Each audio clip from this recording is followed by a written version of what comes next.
So, in unity, we know that our thoughts held in mind produce after their kind.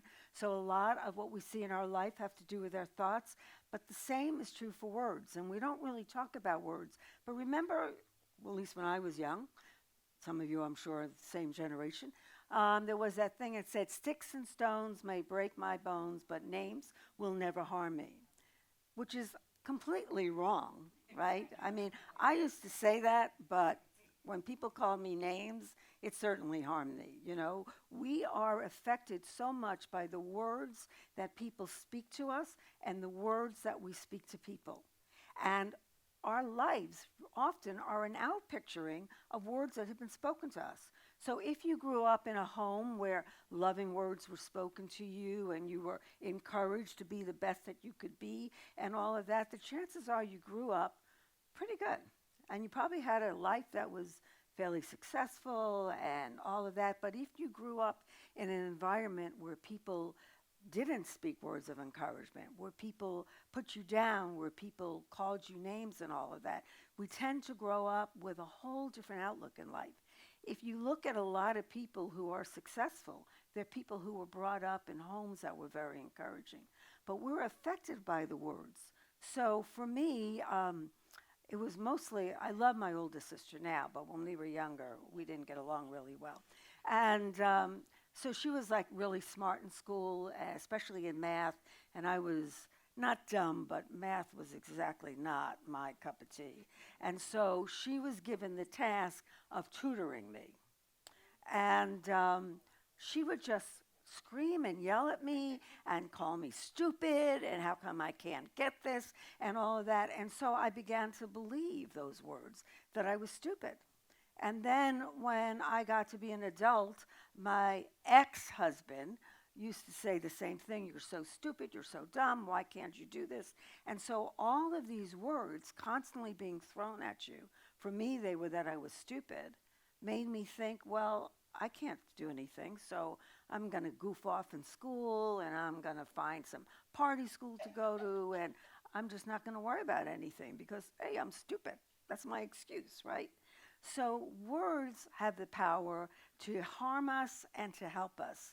And Proverbs 18:21 says, "The tongue has the power of life and death." The tongue has the power of life and death. Now, even if we don't mean life and death literally, certainly loving, kind, encouraging words have the power of life. They're life giving. When someone says to you, "I love you," or "You are fabulous," or "You can do anything," what happens? We feel like this life just comes up within us and we feel energized and we feel like there's nothing that we can't do. And to the same, when people say something negative to you, it's like killing a part of your soul. Remember that song, "Killing Me Softly"? It's that way. It's kind of like this little part of us is killed. And it same goes true for how we speak to others. We don't realize how our words have an effect on other people. But there is a Kabbalah master by the name of Yehuda Berger. That's it, but Yehuda Berg. And he says, "Words are singularly the most powerful force available to humanity. We can choose to use this force constructively with words of encouragement or destructively using words of despair. Words have energy and power with the ability to help, to heal, to hinder, to hurt, to harm, to humiliate, and to humble." That's the power of words. And so we have to think about the words that we speak. And we also have to think about the words that might have been spoken to us and how we can overcome that. So it is important for us to have right speech. So the Buddhists have these precepts, which if you're going to follow the Buddhist teachings, you're to take these Buddhist precepts. And one of them is of right speech. And Thich Nhat Hanh says, "Speaking honestly in any negotiation between individuals or groups is necessary. Speaking the truth in a loving way is also necessary. Use loving speech even when we are communicating about our differences and disagreements. We must be lovingly honest.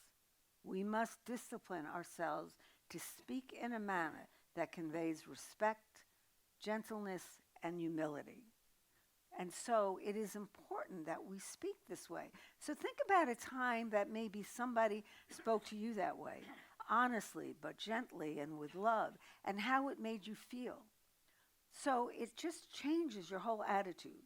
So it's interesting that we'll fast forward years after I divorced my ex-husband, who used to call me stupid amongst many other names, um, turned my life around, and I was and I had seen him and we were talking, and he said to me, he said, I want you to know how proud I am of you. You have done an amazing job in turning your life around. He says, and I probably know that more than anyone else. Well, those words were so powerful because here was someone who for so many years had put me down and now was giving me words of encouragement that I felt like I could fly. You know, it made me feel so good. So it is important that we speak words. So author Gary Chapman wrote a book, Love as a Way of Life. And he said, if we use our words as bullets with a feeling of superiority and condemnation, we are not going to be able to restore a relationship to love. If we use our words as seeds with a feeling of supportiveness and sincere goodwill, we can rebuild a relationship in positive and life-affirming ways. And so we can change relationships by the words we use. Think about that. I mean, if you're having problems with someone, maybe the thing is to just speak words of love. So the Buddhists, who also believe, Buddha taught that there were 5 things to help us speak positive words. And the first one is factful and true. So when we speak words of lie or deceitfulness or dishonesty, not only are we hurting the person that we're talking to, but we're hurting ourselves. Because we know that the words coming out of us are not words of truth. And every time we speak words that are not words of truth, a part of our soul is being damaged. Because it is important that we be truthful and honest. And the Buddha said that the words should be helpful and beneficial. So we have to ask ourselves, will what we say be helpful? Now, helpful, we have to take this into consideration because, for instance, if a wife says to their husband, how do I look? And let's say which is a risky question, but let's say the wife is 7 months pregnant. If you women who have had children, you understand how you feel at 7 months of pregnancy. And you say, well, how do I look? And if the husband were to say, oh my God, you have gotten so big, that would probably be the beginning of the end of that relationship. So of course the husband, if he loves this person, is going to say, oh, you look beautiful, you shine, you have that inner glow, anything, but just something, because it's important to be truthful, but it's not important to hurt somebody. And so we have to ask ourselves, will it be helpful? Ephesians says, do not let any unwholesome talk come out of your mouths, but only what is helpful for building others up according to their needs, that it may benefit those who listen. So when someone gives us words of helpfulness. So another thing happened, I was in school, I was in the licensed teacher program, and we had to take a communication class. And the first time I had to give a talk, it was terrible, and somebody came up to me afterward and said to me, well, Arlene, not everyone can give talks. Maybe you should find something else to do, basically. So I was so upset, but I left and I was crying, and Silent Unity is where people pray. I went to the Silent Unity building, and I'm just really upset. I'm getting ready to, forget this whole licensed unit teacher program, and one of my classmates joined me ahead of Liz Garden in the Unity Prayer Chaplain, and she encouraged me with words of love and encouragement. And because of the words that she said to me, I was able to continue. If I hadn't heard those words of encouragement and helpfulness, I probably wouldn't be standing here today. So it's important that our words are helpful. And then it is important that they be spoken with kindness and goodwill. So we ask ourselves, are we speaking with kindness and goodwill? You know, there's amazing what a word of kindness does. So unity, big unity, worldwide unity, is having something beginning tomorrow. I invite you all to go onto the Unity website. If you don't find it there, let me know. And they're having 30 days of kindness, words of kindness. And there's a little calendar that you get. And you get to mark down every day words of kindness.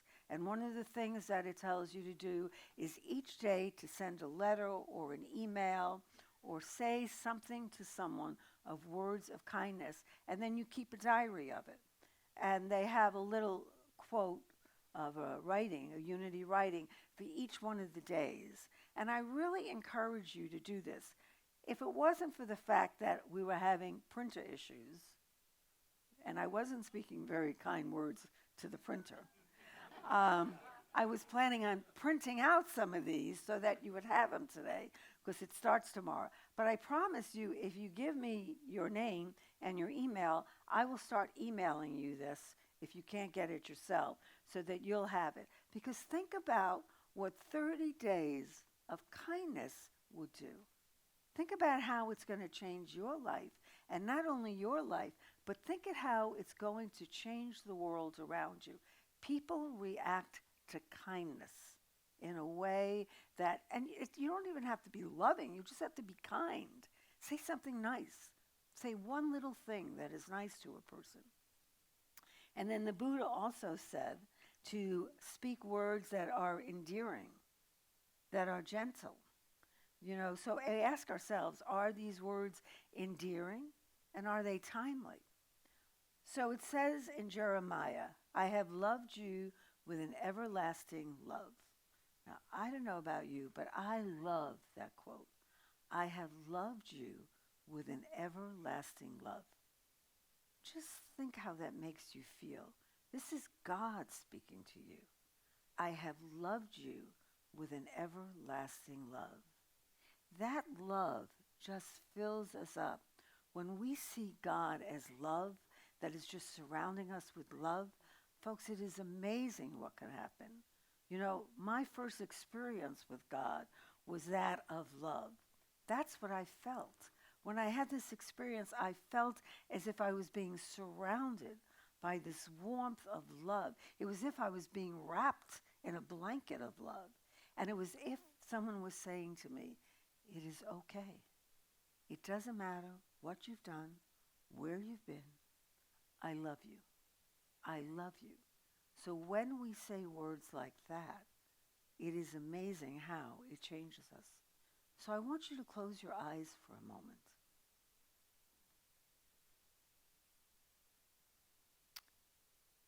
And just take a few deep breaths. And hear God speaking to you, saying to you, I have loved you with an everlasting love. Everlasting. Always. From before you were even born, God has loved you. Through every part of your life, the good times, the not such good times, the times of joy or sadness, the times of fear and worry,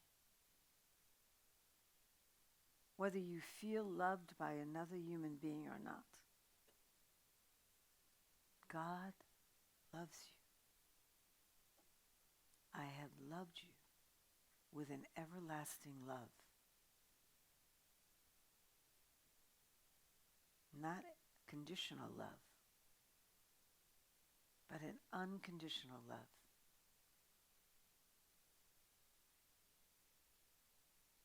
These gentle words of love and encouragement, when we take it into our minds and our hearts and our very being, lets us know whatever is going on in our life, whatever challenges you may be facing, you are loved.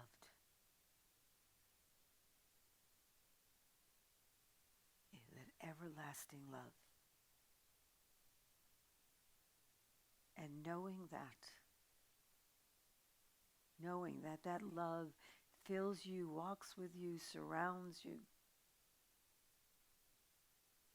you know all is okay.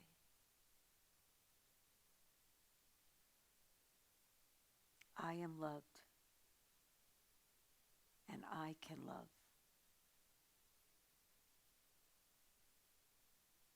And I can show that love by using words of kindness and helpfulness, words of encouragement, healing words, words that remind you and anyone else that we are all loved with an everlasting love. And so it is. Amen.